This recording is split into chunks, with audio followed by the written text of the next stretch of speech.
तो इस वीडियो में हम लोग इस प्रॉब्लम का सॉल्यूशन देखने वाले हैं। ये प्रॉब्लम आपका एक तरीके से जेई एडवांस के लेवल का है। इसमें आपका इलेक्ट्रोमैग्नेटिक इंडक्शन और न्यूटोनियन मैकेनिक्स लगेगा। ज़्यादा कुछ है नहीं इस क्वेश्चन में, ठीक है। कैलकुलेटेड बेस्ड है, ज़्यादा थ्योरेटिकल नहीं है। तो आपका इसमें स्प्रिंग फोर्स और मोशनल ईएमएफ का कॉन्सेप्ट लगेगा इस क्वेश्चन को सॉल्व करने के लिए। और ये क्वेश्चन एकदम एडवांस के लेवल का है, ठीक है। अच्छा खासा क्वेश्चन है। इस क्वेश्चन में पूछा गया है कि given A B is a conducting rod, then we need to find the value of the potential in between these 2 points. मतलब कि रॉड का पोटेंशियल निकालना है अगर हम लोग इसको एक एंगुलर वेलोसिटी ओमेगा देंगे तो, ठीक है। तो यहाँ पे तो सबसे पहले देख लो कि हम लोग पोटेंशियल हमेशा तभी निकालते हैं जब हमारे पास एक स्टेडी स्टेट आता है, ठीक है। जब हमारे पास एक स्टेडी स्टेट आता है हम लोग तभी वहाँ पे पोटेंशियल निकाल सकते हैं, वरना हम लोग पोटेंशियल नहीं निकाल सकते, ठीक है। तो मान लो कि भैया हम लोगों ने इस पूरे के पूरे एपरेचर्स को यहाँ इस पॉइंट ओ से एंगुलरली इस पोजीशन में रोटेट करवाया और स्टेडी स्टेट होने का इंतज़ार किया। तो जब स्टेडी स्टेट हुआ तो सभी को पता है स्टेडी स्टेट में क्या होता है। स्टेडी स्टेट में उस स्टेडी स्टेट के टाइम के बाद कोई डिस्टर्बेंस नहीं होती, ऑब्जेक्ट रोटेट करता रहेगा बस। तो मैं ये क्या समझ सकता हूँ कि मान लीजिए स्टेडी स्टेट में कुछ सिचुएशन ऐसी दिखती है, वही बेस वही स्प्रिंग। इसके बाद स्प्रिंग थोड़ा एलोंगेट हो जाएगा, ऑब्वियस सी बात है, क्योंकि हम लोग इसको ऐसे रोटेट कर रहे हैं। तो इसमें सेंट्रीफ्यूगल फोर्स लगेगा सेंटर ऑफ मास के अबाउट इस बड़े वाले प्लैंक को, जिसके कारण ये इस तरफ जाने की कोशिश करेगा और जिसके कारण ये जो स्प्रिंग है ये अपनी इलास्टिसिटी से अपनी लेंथ को बढ़ाएगा, फिर इलास्टिक फोर्स को अपने सेंटर ऑफ मास की तरफ खींचेगा ताकि सिस्टम इक्विलिब्रियम पे आए, ठीक है। तो ऐसा ऐसा फोर्स का यहाँ पे लफड़ाबाजी होगा। तो सबसे पहले तो इसकी लेंथ थोड़ी सी बढ़ेगी, ऑब्वियस सी बात है, बट ये एक समय इक्विलिब्रियम पे आ ही जाएगा जिस समय स्टेडी स्टेट अचीव हो जाएगा, ठीक है। तो मान लेते हैं इस समय तो हम लोगों ने इसकी लेंथ 12 मानी थी भाई साहब। अब मान लेते हैं भाई साहब हम लोग ना इसकी लेंथ है 2l प्लस एक्स मान लेते हैं, एक्स नहीं चलो वाई मानते हैं, ठीक है। 2l प्लस वाई इसकी कुछ लेंथ हो गई है एक्सटेंशन के बाद, क्योंकि एंगुलर वेलोसिटी हम लोगों ने दी है इस पूरे के पूरे अपर्चर को पॉइंट ओ से। तो इस रॉड के सेंटर ऑफ मास से सेंट्रीफ्यूगल फोर्स लगा होगा इसको इस तरफ, जिसके कारण जो स्प्रिंग है ये एलोंगेट हुई होगी इस तरफ, इसलिए इसकी लेंथ बड़ी होगी थोड़ी सी। तो ये इसकी सेंटर ऑफ मास है भाई। सेंटर ऑफ मास को कोई डिस्टर्बेंस नहीं होता, ठीक है। सेंटर ऑफ मास का पोजीशन वही रहता है, उसके पोजीशन को कोई फर्क नहीं पड़ता, ठीक है। सेंटर ऑफ मास में फोर्सेस लगते हैं, फोर्सेस लगने के कारण सेंटर ऑफ मास हट नहीं जाता है। बॉडी का एक इंट्रिंसिक प्रॉपर्टी होता है सेंटर ऑफ मास, वो सिर्फ बॉडी के कॉन्फ़िगरेशन पे डिपेंड करता है, एक्सटर्नल चीज़ों में डिपेंड नहीं करता है। इसकी लेंथ भी सेम रहेगी भाई साहब, इसमें भी कोई शक वाली बात है नहीं, ठीक है। और सेंटर ऑफ मास जैसे कि मैंने बताया वो चेंज नहीं होगा। तो ऑब्वियस ही बात है कि इस रॉड इस पॉइंट से इसका जो लेंथ होगा L/2, और ये तो अगर L/2 है, मिड पॉइंट है, तो ये भी L/2 ही होगा, ऑब्वियस सी बात है, ठीक है। तो यहाँ पे अब ऐसी कुछ सिचुएशन हम लोगों को दिख रही है। अब एक काम करते हैं, सारे फोर्सेस को कंसिडरेशन में लेते हैं। यहाँ पे कुछ फ्रिक्शन कोफिशिएंट दिख रहा है भाई, स्प्रिंग फोर्स लगेगा, सेंट्रीफ्यूगल फोर्स लगेगा, तो देख लेते हैं एक बार, ठीक है। तो अब बाई और FBD बनाने का कोशिश करते हैं और y निकालने का कोशिश करते हैं। y की वैल्यू चाहिए हम लोगों को, वो इक्विलिब्रियम कांस्टेंट, जिसमें ये पूरा का पूरा सिस्टम एक्सटेंड होकर रेस्ट पे आएगा वापस से। तो देख लेते हैं भाई साहब, ठीक है। तो मैंने बनाया बाई कॉर्ड, इसके ऊपर रॉड है, ठीक है।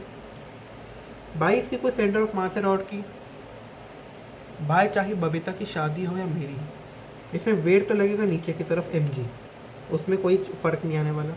वेट ये जो प्लैंक है ये ग्राउंड पे लगाएगा, तो ग्राउंड इसको ऊपर नीचे से ऊपर परपेंडिकुलरली नॉर्मल कॉन्टैक्ट फोर्स लगाएगा, ठीक है। अब तुम इस चीज़ को ध्यान से ऑब्जर्व करो कि जब हम लोग इस एपरेचर को पॉइंट ओ के अबाउट रोटेट करवाएंगे क्लॉकवाइज या एंटी क्लॉकवाइज, ये जो प्लैंक है ये हमेशा अपने पॉइंट से दूर जाने की कोशिश करेगा, ठीक है। बाहर फेंकाएगा, ये बाहर फेंकाने की कोशिश करेगा। तो अगर ये बाहर फेंकाने की कोशिश करेगा तो फ्रिक्शन कहाँ पे लगेगा, कौन सी डायरेक्शन में, इसके उल्टे डायरेक्शन पे लगेगा, ठीक है। तो अगर ये बाहर जाने का कोशिश करेगा, या जो सेंट्रीफ्यूगल फोर्स के बारे में बात करूँ जो कि इस डायरेक्शन में इसको लगेगा, तो फ्रिक्शनल फोर्स इसको यहाँ लगेगा, और कितना लगेगा, म्यू टाइम्स ऑफ n, ठीक है भाई, कोई प्रॉब्लम वाली बात नहीं है यहाँ पर। अब इस पॉइंट से बाहर की तरफ सेंट्रीफ्यूगल फोर्स लगेगा, तो उसके लिए हम लोगों को इस यहाँ से यहाँ तक का डिस्टेंस पता होना ज़रूरी है, ठीक है। इसको ना भाई मैं यही मान लेता हूँ, ठीक है। तो हम लोगों को यहाँ से लेकर यहाँ तक का डिस्टेंस पता होना ज़रूरी है, ठीक है। ये एक्सटेंडेड ऑब्जेक्ट है, लीनियर ऑब्जेक्ट नहीं है भाई साहब ये। तो इसका मास रहेगा m ओमेगा स्क्वायर, क्योंकि भाई साहब ओमेगा एंगुलर वेलोसिटी से ये अपने एक्सिस के अबाउट रोटेट कर रहा है, ठीक है। तो एम ओमेगा स्क्वायर, अब ये डिस्टेंस अपने को चाहिए, ये है 12 + वाई, ये है L/2, तो ऑब्वियसली बात है जो डिस्टेंस हम लोगों को चाहिए वो हो जाएगी 12 + वाई + L/2, जो कि हो जाएगा तुम्हारा 5L/2 + वाई। ठीक है। मेरे हिसाब से और कोई फोर्स लग नहीं रहा है भाई साहब। अच्छा हाँ, स्प्रिंग फोर्स भी तो लगेगा। तो स्प्रिंग फोर्स है, अब देखो स्प्रिंग फोर्स कितना लगेगा। पहले 12 था तो सिस्टम इक्विलिब्रियम पे था, अब 12 + वाई हो गया इसका लेंथ, और सिस्टम में फोर्स लगेगा स्प्रिंग के कारण।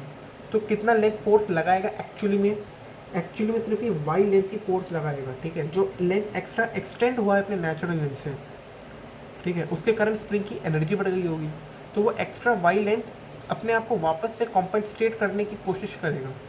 तो इसलिए जो फोर्स इस पर लगेगा वो सिर्फ ये वाई लेंथ ही लगाएगा, 12 + वाई नहीं लगाएगा। अगर 12 + वाई लगाता तो यहाँ पे भी कोई फोर्स 12 का लेंथ लगाता, पर ऐसा नहीं लगा रहा है क्योंकि सिस्टम रेस्ट पे है।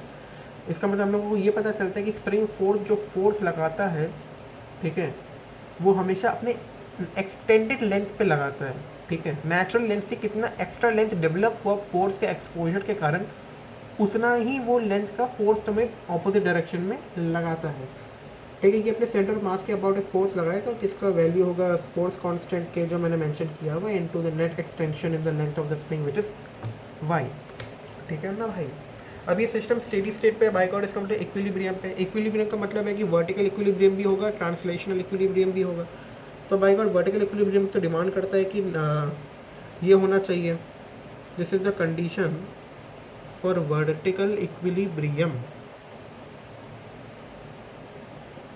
ठीक है, अब अपने पास आता है भाई हॉरिजॉन्टल इक्विलिब्रियम, तो वो हो जाएगा भैया mu Y + mu N is equals to M omega square multiplied with 5L/2 + Y. ठीक है, तो यहाँ पे हम लोगों को कुछ चीज़ नोटिस कर लेनी है। तो के वाई एन की वैल्यू क्या थी, M G, mu M G, यहाँ पे हो जाएगा एम ओमेगा स्क्वायर। ठीक है, 5L/2 + वाई। भाई साहब अपने को इक्वेशन मिल चुका है, वाई की वैल्यू निकालेंगे यहाँ से। तो वाई और वाई की वैल्यू निकालते हैं, तो वाई की वैल्यू यहाँ पे निकालेंगे तो के कॉमन आ जाएगा, -m ओमेगा स्क्वायर आ जाएगा। ठीक है, कैलकुलेशन कर रहा हूँ, ठीक है, और ज़्यादा कुछ नहीं कर रहा मैं। तो 5m omega square L / 2 minus mu M G. तो बाई गॉड वाई की वैल्यू हो जाएगी 5m omega square L -2 mu M G divided by twice multiplied with k - m omega square. ठीक है, तो y की वैल्यू यहाँ से और क्या अच्छे से लिख सकते हैं, तो m बाहर ले लेंगे, कॉमन है यहाँ पे। तो 5 omega square L -2 mu G divided by twice of k - m omega square. ठीक है,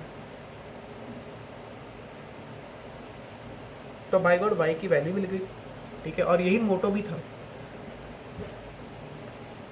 ये मोटो भी था इस क्वेश्चन का। असल में यही चीज़ मुश्किल थी निकालनी, मतलब जनरली मुश्किल थी। इसके बाद अपने को इन दोनों के बीच में पोटेंशियल निकालना given a magnetic field B। तो भाई साहब y निकल चुकी है, तो अब हम लोगों को पुट करना है इस पर।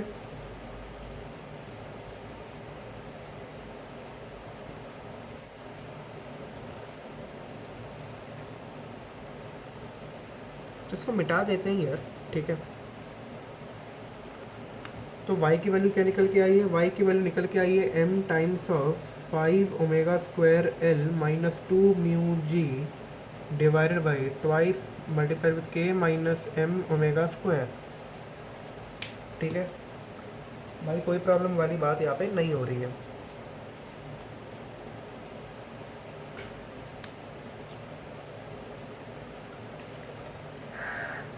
अब यहाँ से अगर तुमको कौवे की आवाज़ आ रही होगी, वो कौवे की आवाज़ें मेरी नहीं है। ठीक है, तो y की वैल्यू तुम लोगों को यहाँ पे मिल चुकी है। हम लोगों को इन दोनों के पॉइंट के बीच में पोटेंशियल चाहिए। ठीक है, अच्छा अच्छा, एक बात बताओ, यहाँ पे हो क्या है। पहली बात तो मेरे को ये बताओ, यहाँ पे एक मैग्नेटिक फील्ड है नीचे की तरफ। ठीक है, और हम लोग एक मान लेते हैं यहाँ पे ना क्रॉस सेक्शनल एलिमेंट मान लेते हैं, ये मान लेते हैं इस रॉड का छोटा सा क्रॉस सेक्शनल एलिमेंट है, वृत्त मान लेता हूँ इसकी मैं dx मान लेता हूँ भाई। ठीक है, dx मैं इसकी वृत्त मान लेता हूँ, और इसका इस यहाँ पे वृत्त के सेंटर ऑफ मास का इस पॉइंट से मैं लेंथ x मान लेता हूँ। ठीक है, अच्छा मेरे को ये बताओ कि इसकी वेलोसिटी कितनी होगी, इस यहाँ पे लीनियर वेलोसिटी v, इसकी वैल्यू होगी आर ओमेगा। आर क्या है यहाँ पे एक्स, और ओमेगा तो खैर ओमेगा ही है, एंगुलर वेलोसिटी तो ओमेगा ही होती है ना। तो यहाँ पे क्या हो रहा है, यहाँ पे small amount of potential create हो रहा है इस रीजन में डी वी, ठीक है, जिसकी वैल्यू मैग्नीट्यूशनली होगी बी वी एल, ठीक है। सबको पता है कि भाई मोशनल ई एम एफ की वैल्यू वी बी एल होती है। तो बी हो गई वी क्या है यहाँ पे एक्स ओमेगा, और एल क्या है, लेंथ क्या है यहाँ पे बाई कॉल डी एक्स है, ठीक है। अच्छा डी एक्स और एक्स ओमेगा के बीच में एंगल क्या है, ये तो खैर एरिया वेक्टर है तो ये इस तरफ होगा, तो एंगल है कॉस 0 डिग्री, ठीक है। तो बाई गॉड एक्सप्रेशन मिल चुका है, तो ये हो जाएगा तुम्हारा V B omega X D X. अपने को पोटेंशियल चाहिए इस पॉइंट ए के और बी के अबाउ, ठीक है। तो बी ऊपर जाएगा, ए नीचे रहेगा, और अपने को लेंथ चाहिए, ठीक है। एक्स की वैल्यू चाहिए, एक्स की इनिशियल वैल्यू, एक्स की value at A and X की value at B after steady state. तो अपने को वी ए बी तो मिल गई यहाँ से, ठीक है।